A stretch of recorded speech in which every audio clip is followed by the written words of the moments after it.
things that happened when I was a student here.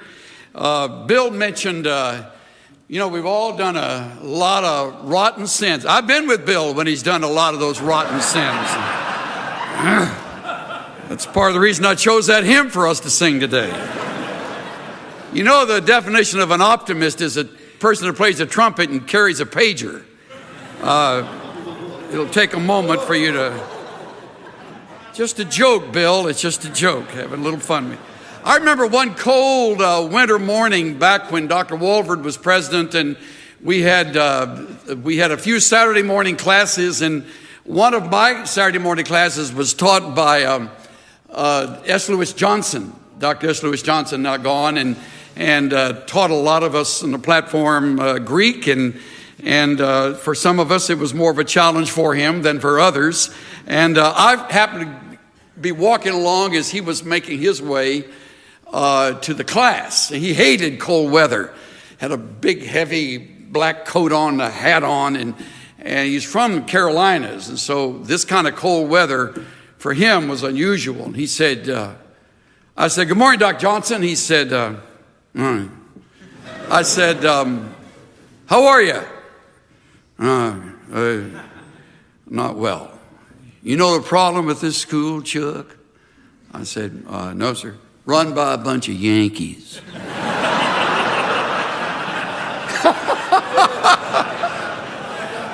Bunch of Yankees have class on days this cold. I'm so excited about this new year, I can hardly stand it. I have to tell you. It's always amazing to me that people are bored. There are folks that are actually bored in life. Like a fellow named Lawrence Walters from San Pedro, California. Let me tell you about Lawrence. He said one day, "Enough is enough. What I need is a little adventure. Tired of just sitting around." So on the 2nd of July that year, he rigged up 42 helium-filled weather balloons, tied them to a Sears lawn chair, and lifted off. It's a true story. Armed with only a pellet gun to help handle the elevation issues. Before he knew it, he was shocked to realize he was 16,000 feet high. Walters sort of had his breath taken away about that level. Mine started getting a little fuzzy. He wasn't the only one surprised. Pilot in a Southwest airline radioed the tower and said, "Some guy is in a lawn chair floating across the sky." Thankfully, Walters had enough presence of mind to start shooting out the balloons, which allowed him to land about 45 minutes later in Long Beach. But that bizarre experience got him on a Tonight Show and a Timex watch and a Timex ad, and ultimately the guy had to quit his job as he went on the road to deliver motivational speeches. That is how hard up we are for motivational speakers. So why in the world did you do that? Was the common question everybody asked him. He says, "People ask me that a lot. They want to know if I had a death wish or something." And he said, I just told him, no, I just had to do something. I couldn't just keep sitting there. The guy's a nut. You imagine people just sitting there. You can't and I can't. What a terrible way to spend a year, just sitting around, just wondering and waiting for something to happen.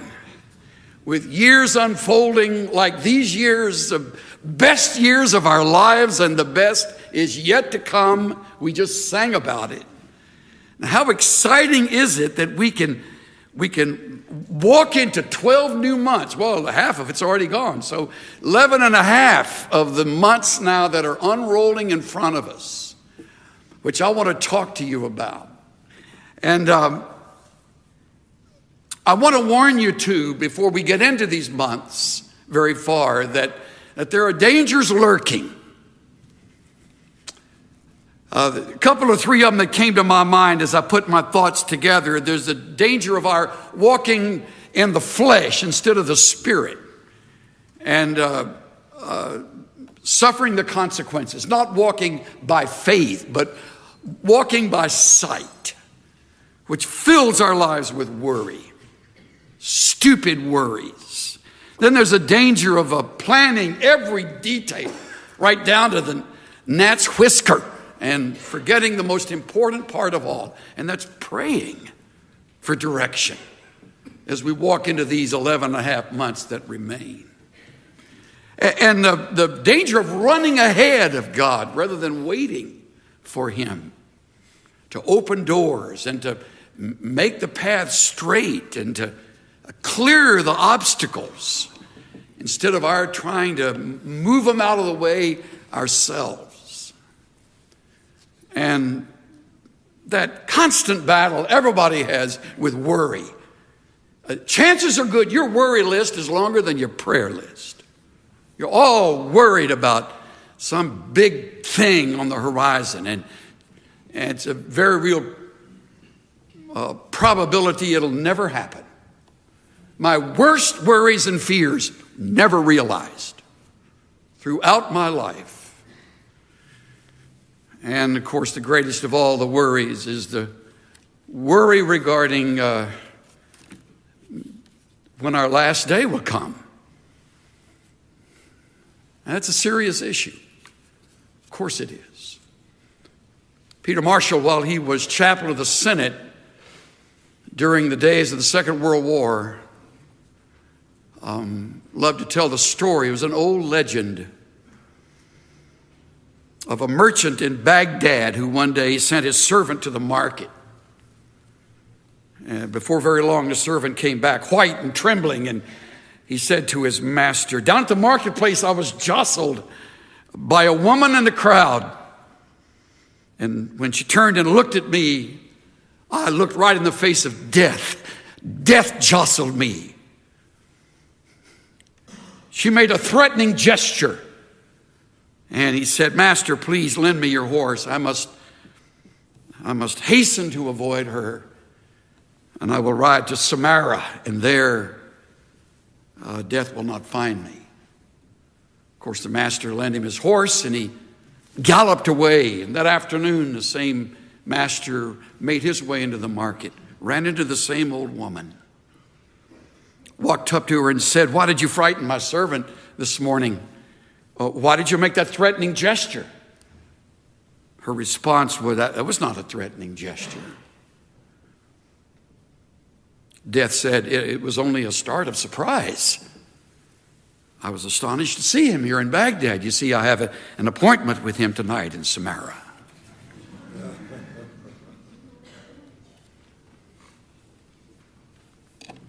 We serve a God who has put our lives together start to finish. He's not finding things out along the way. You'll never hear a gasp coming from heaven. Wow. I didn't know that. It's planned for us. Our times are in His hands. And some of you are learning that better than others. I have a few timely reminders for you in taking on the new year. They're all based on three simple statements found in James chapter 4. If you brought a testament with you, turn to it as Dr. Toussaint turns to his Greek text to check it out. Good for him. He's in our church. I look at him every Sunday, and I just thank God for things like patience on his part and a willingness to listen to me, who was once his student. Talk about an amazing turn of events. Remarkable, he even shows up. So here we are looking at the next few months, and we read in verse 13 of James 4, "Come on now, you who say Today or tomorrow we will go to such and such a city and we'll spend a year there and engage in business and make a profit. Yet, look closely, students, faculty members, friends of the seminary. You do not know what your life will be like tomorrow. You're just a vapor that appears for a little while and vanishes away. Instead, you ought to say, if the Lord wills, we will live. And then we will do this or that. Love this passage of Scripture. Love it. Preach on it every new year. Whoever's from Stonebriar Church, you heard me bring his talk a few Sundays ago. It's a great reminder, not just at the beginning of a new year, but how easy it is to play God, especially when we get a little theology under our belt. It's easy to think we got him figured out. I remember when Donald Gray Barnhouse up in Philadelphia used to stand before a simple microphone, a Bible in his hand, and he'd take questions from the audience, called it open forum. And his student up in the balcony stood up and said, Dr. Barnhouse, I've been wondering, how could the children of Israel be 40 years in the wilderness and the shoes never wear out and the clothes never wear out and they never went hungry? Dr. Barnhouse's answer was, God! He kind of had the voice of the fourth member of the Trinity, you know. God! The kid goes, oh, now I understand. Barnhouse said, no, you don't, son. Nobody understands. Isn't that great?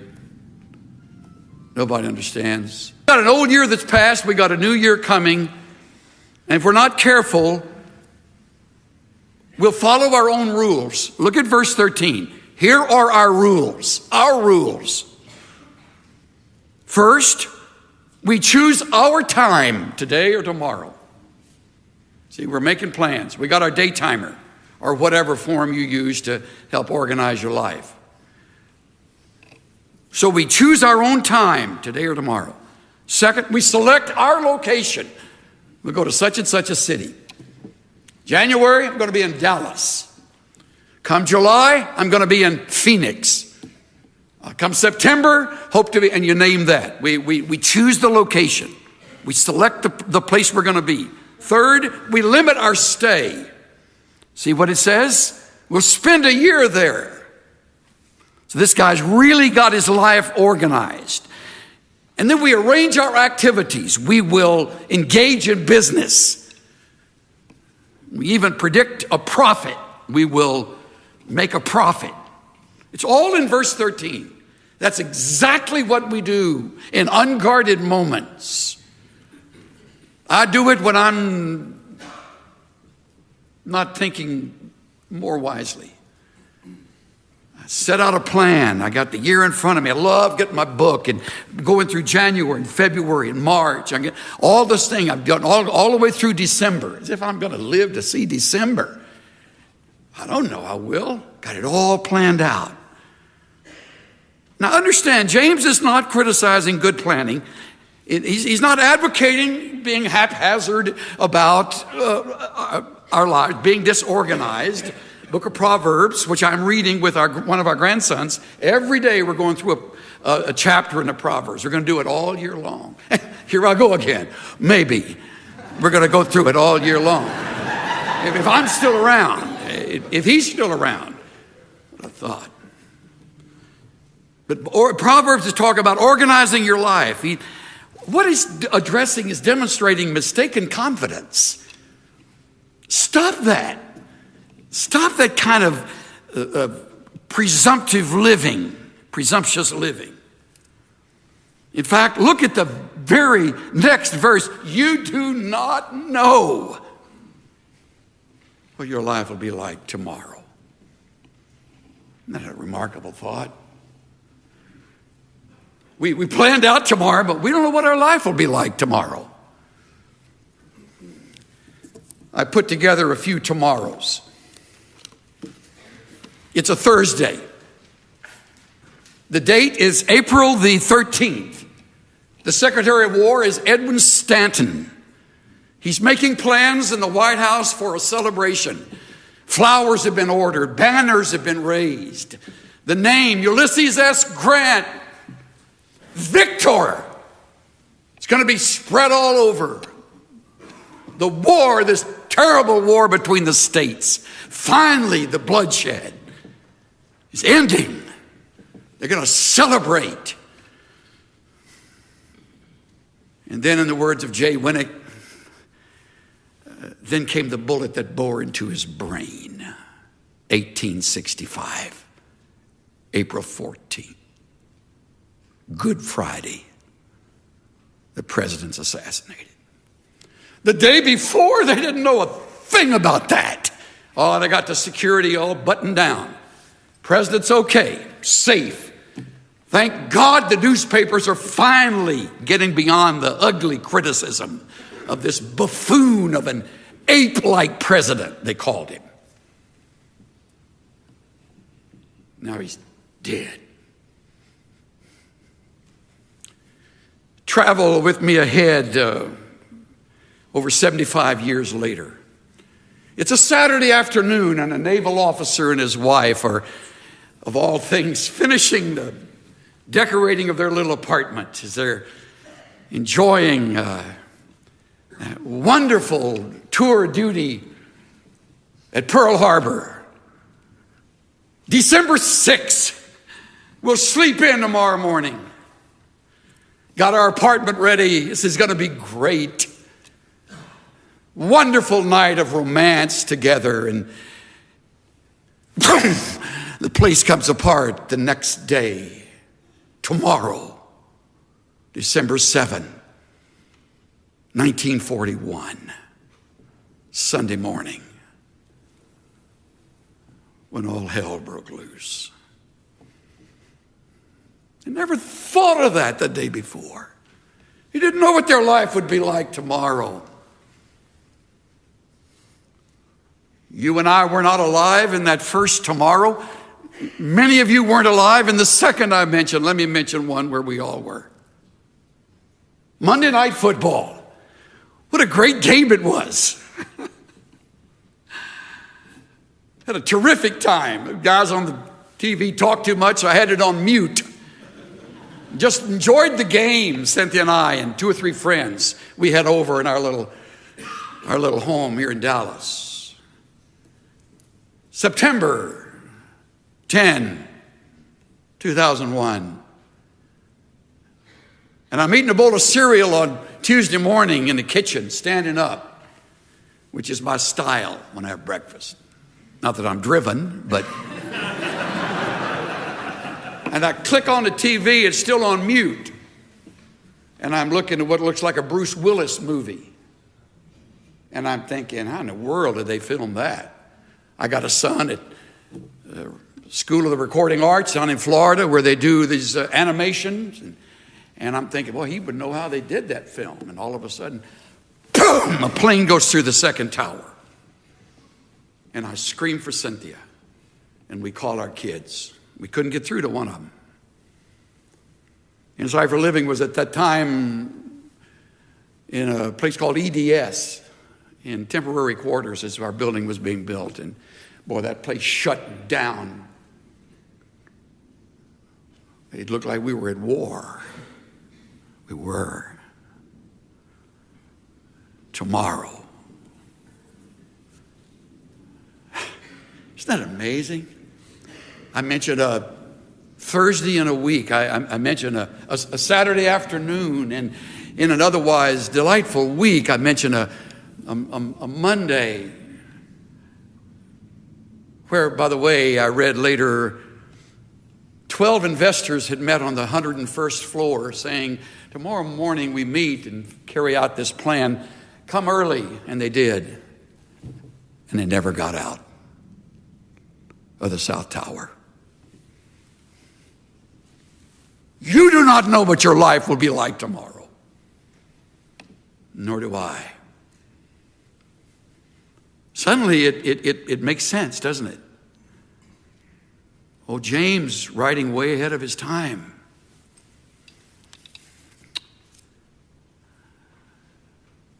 Why, you're just a vapor. You're just a vapor.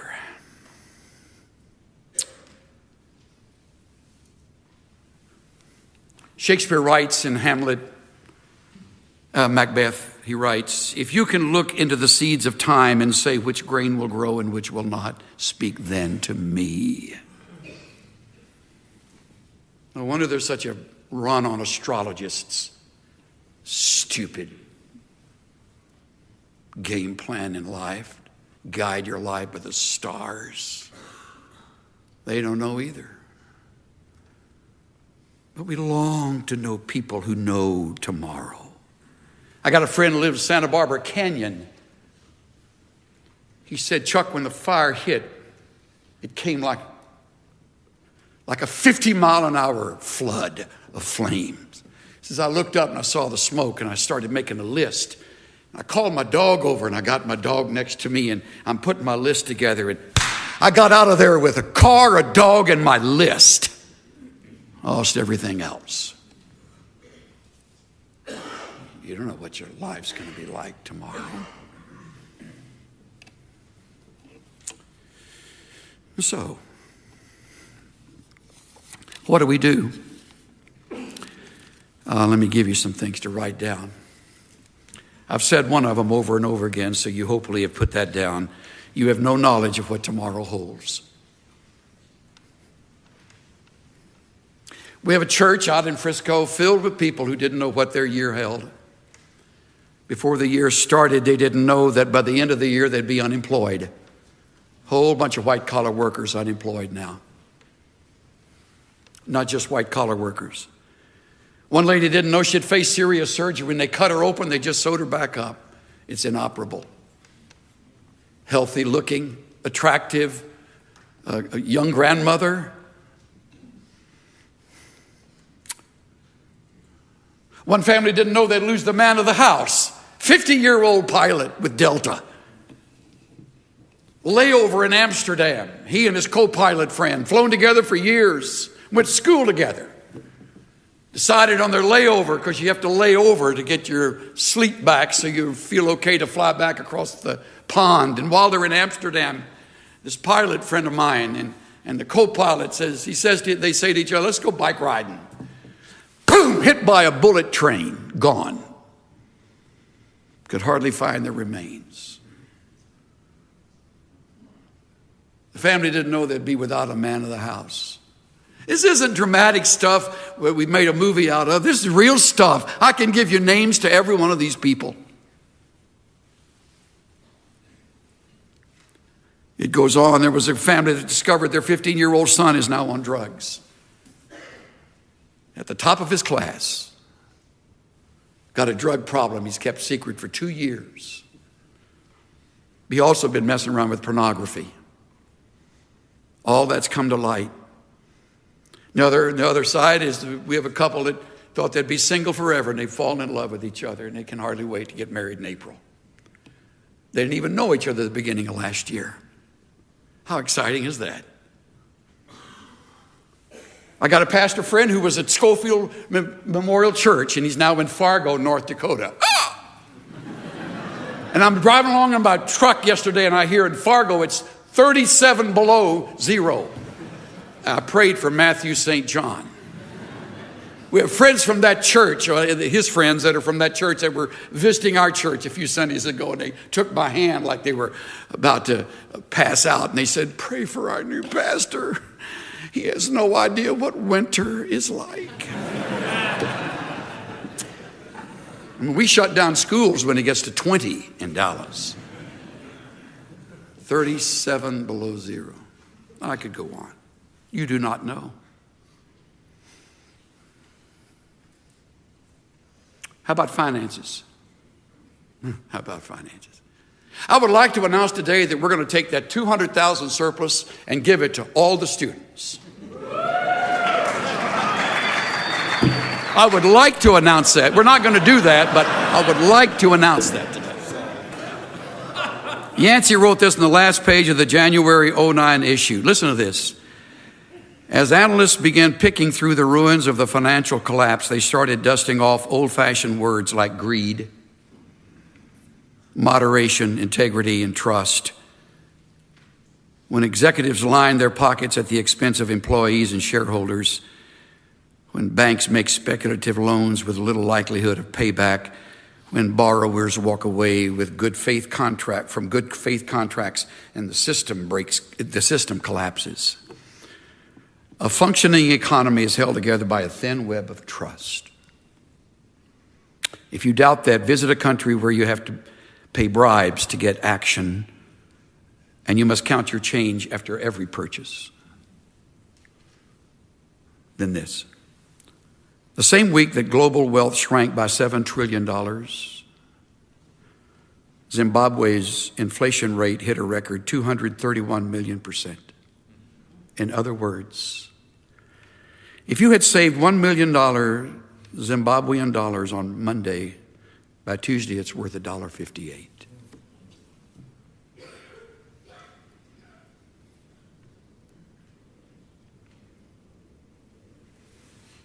You have no knowledge of what tomorrow will bring.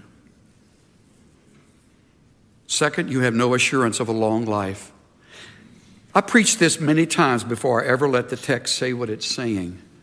And I found that pauses are worth more than words.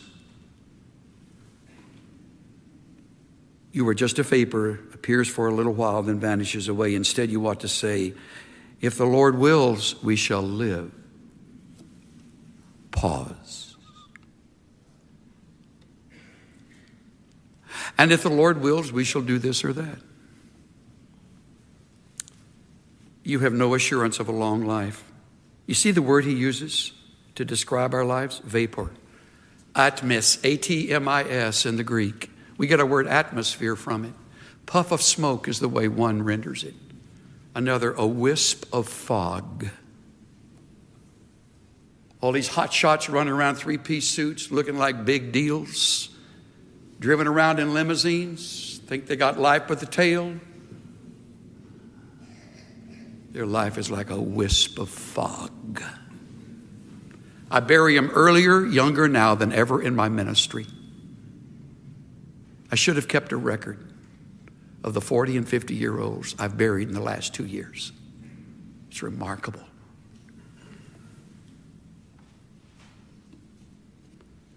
So, we have no assurance of a long life. So here's what we ought to say. If the Lord wills, not about my will, it's about his will. Not about the attorney who draws up a will for my life, it's about the Lord's will. If the Lord wills, we will live, meaning I don't have forever. And then we will do this or that. 3 very practical lessons, and I'm through. Number 1, there is a will we need to respect. Our Lord's will. Notice the name, Lord. I don't need to remind you of all that includes. Our Master. There is a will we need to respect. This, by the way, will guard us from pride. Constant problem we all fight, pride.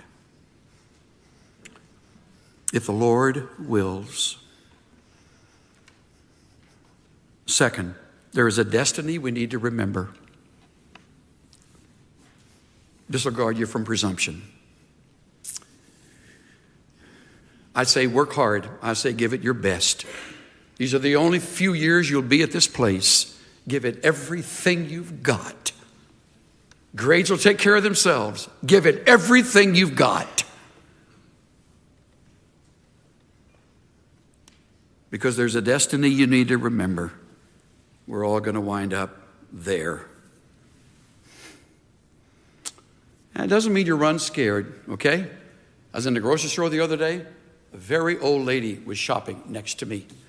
And I listened to her. She kind of talking to herself. Or she had one of those ear deals and was talking to somebody. I've answered people in grocery stores. I reached over to get tomatoes one time and she said, no, I'm going. And she wasn't talking to me. She's talking to Frank somewhere on the phone. Anyway, this old lady talking to herself, picking among the bananas. No green ones. Don't want to get any green ones. She won't even buy green bananas. Don't live like that. You know, you're gonna probably make it to tomorrow.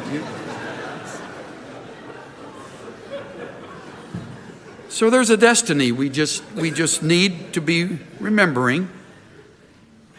But here's the third and the last.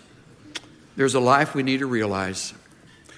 And this will guard you from procrastination. For goodness sake, live. I love Jim Elliot's line, wherever you are, be all there. Live to the hilt, every situation you believe to be the will of God. Live it. Don't put it off. Live it. It's a wonderful way to conduct your life. And so much more to do than helium balloons on a lawn chair. Because I'm going to tell you, if you don't, you'll regret it.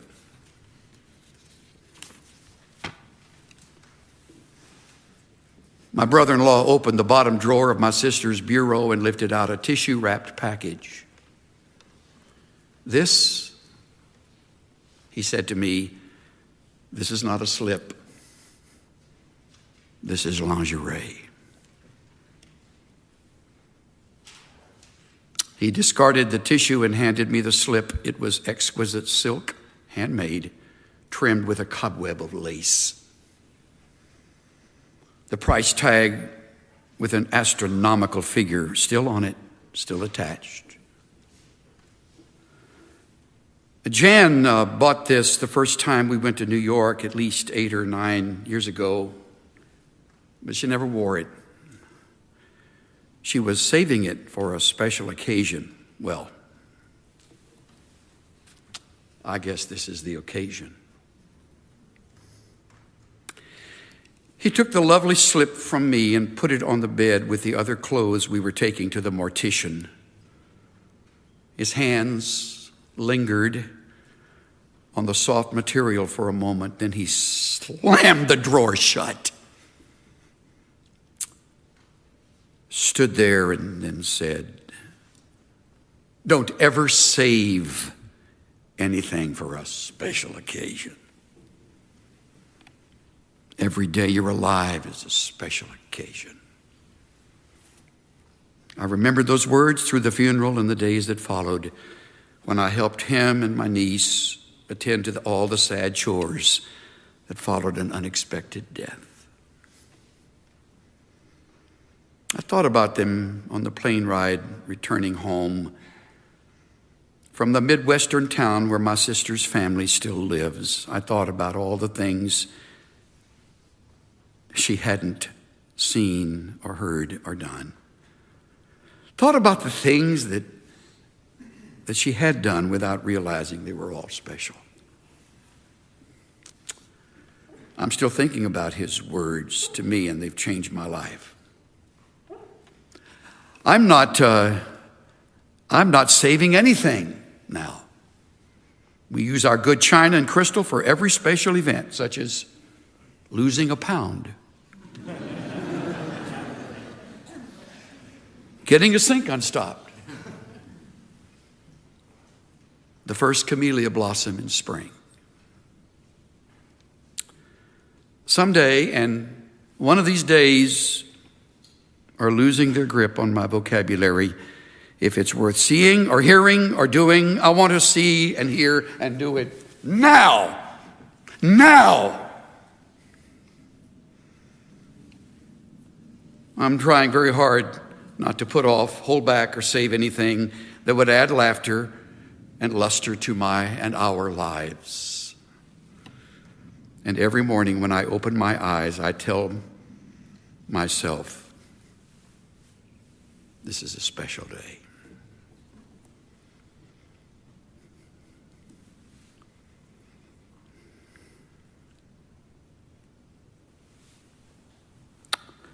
Father, thank you for perspective that only you give at times like this. You have an amazing way of never decreasing our joy, but reminding us of the brevity of life and the necessity of living it. Thank you for the warnings against pride and presumption, against procrastination. Help me to live this better than I could ever preach it. Thank you for the year. By your grace, we'll live it. And if it's in your will, we'll see the end of it. Thank you that it's well with our souls because of Christ. In his name we pray.